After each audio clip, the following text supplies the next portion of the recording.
Hello friends, welcome to lecture number 3, that is Selenium Webdriver protocol. In this lecture you will learn about internal architecture of the Selenium.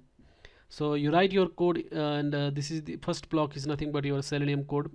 Your Selenium code talks to the Webdriver. It is also nothing but the HTTP server. So requests are sent using HTTP, protocol using JSON format. So the Selenium client code or your tests are nothing but HTTP client which talks to this HTTP server, nothing but the Webdriver. Then Webdriver talks to the browser using native commands, and then browser executes those commands and then sends back the response.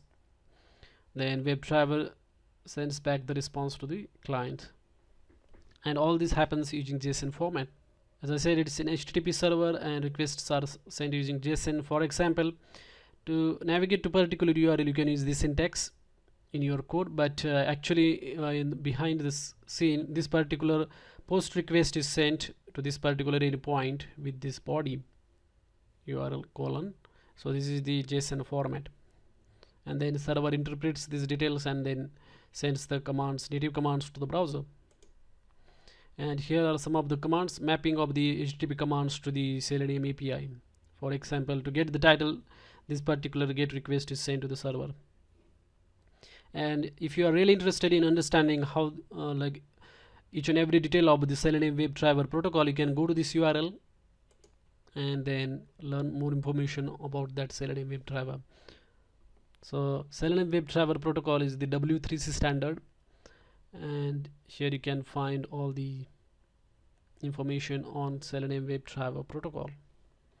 So on the left hand side there are given useful links like how to work with sessions, what are the commands that are used, then for navigation to refresh the page what command is sent, this is the command that is sent. So for each particular operation, like to switch to the frame, they have got this particular command.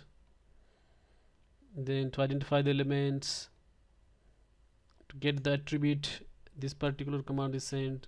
So for each operation they have defined some HTTP commands that are sent to the HTTP server, and then that Webdriver server sends the native commands to the browser, and then that's how the automation works. I hope you enjoyed this lecture and stay tuned for more lectures on Selenium.